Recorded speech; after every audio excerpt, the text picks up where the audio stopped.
As we mentioned a little earlier, 2 suicide bombings claimed by Islamic State. The churches in Alexandria and in Tanta last Sunday plunged Egypt into mourning. That in turn was followed by a 3-month-long countrywide state of emergency. Some feel that the state of emergency will not make a difference to the lives of ordinary people, but a former police general says it will help to curb militant activity. We have been living for 42 years under emergency law. Why would we be distressed over another 3 months and another 3 months? The most important thing is for the conditions to get better. The Constitution allows 3 months and another 3 months extension, and then it is over. But we have lived for 42 years under emergency law. But will there be an improvement? We hope so. When you hold them for 24 hours, you'll not be able to find evidence and the prosecution will let the suspect go. But when you have a month, you'll be able to gather evidence, his accomplices and the weapons. But if you say you'll arrest a TV anchor or a media personality for being too critical, of course not. The people and the government will never accept that. Let's get the latest details now. Yasser Hakim joins us now live from the Egyptian capital of Cairo. Yasser, thank you for being on the program tonight. Given the recent bombings that we just mentioned of Coptic churches in Alexandria and in Tanta, Easter celebrations have been pretty muted. Has there been an increase, though, in security to lower the odds of another attack on a place of worship? Yes, the celebrations are muted. We understand that the usual annual celebrations in the churches and throughout the country, and especially obviously with the Christians, have now been cancelled. It will only be prayers in the churches, and even some mosques will pray for the victims and dead, for the Christians who died. There will be prayers all over the country for them.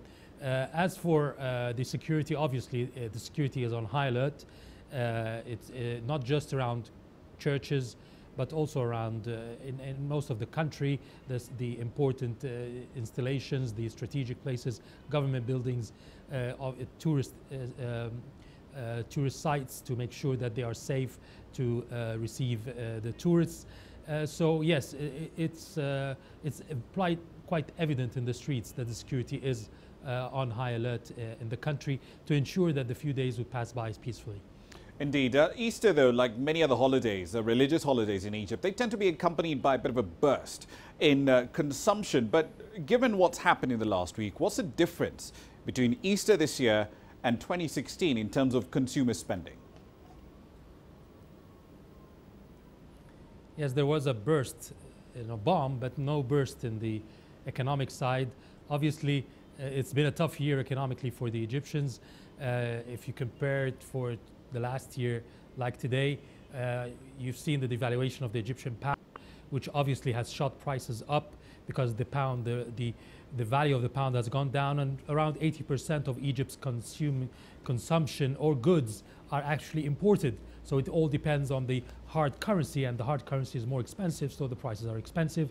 And so people are not buying like they're doing or they used to do before. So yes, the market is a bit slower, except maybe for some items of food and going out to the holidays is for the beaches and visits in the gardens, which are not so expensive.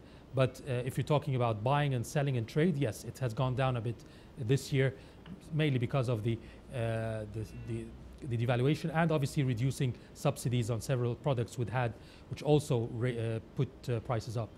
Indeed. Of course, the authorities have also identified the mastermind of not just April's bombings, but that in December as well, as an individual named as Amr Saad Abbas. What more do we know about this man? Quite interesting. And I think what makes this bombing, or this time it's unique, is that usually suicide bombers and their masterminds are usually not known, because they probably die or get killed and burned into pieces, and you don't know who it was. But this time is different. We know everyone from this cell. And what's interesting is that they, contrary to what we think always, they come from a good family. Yes, they live in Upper Egypt, in one of the villages there, but they're not extremely poor. They are they have a decent living, not well off, but decent living. They worked in a petroleum company. One of them worked in a petroleum company. Mahmoud Saad Abbas is the brother-in-law of the suicide bomber. So he managed to recruit him and most of this cell that has been masterminding the 3 attacks on the 2 churches and the one in December have all been connected somehow, either neighbors or in one village or relatives. And they were all recruited by this man. Most of them, one of them lived in Kuwait, the one who bombed this Alexandria. So it means he used to get well paid.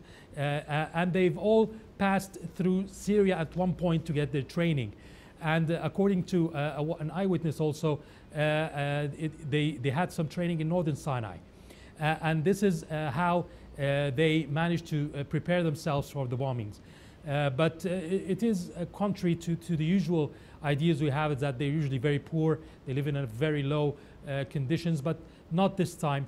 They are a different situation, which makes the security agencies and the media look at another aspect as well on how those people are recruited when they are okay, they're living fine, and they should be not affected by this. Some of them are doctors even. So this is also quite ironic. You have a doctor, well-educated. How would he be affected by extremist thinking like this? Indeed. We'll leave it there for the time being. Thank you for the update. That's Yasser Hakim, of course, live from the Egyptian capital of Cairo.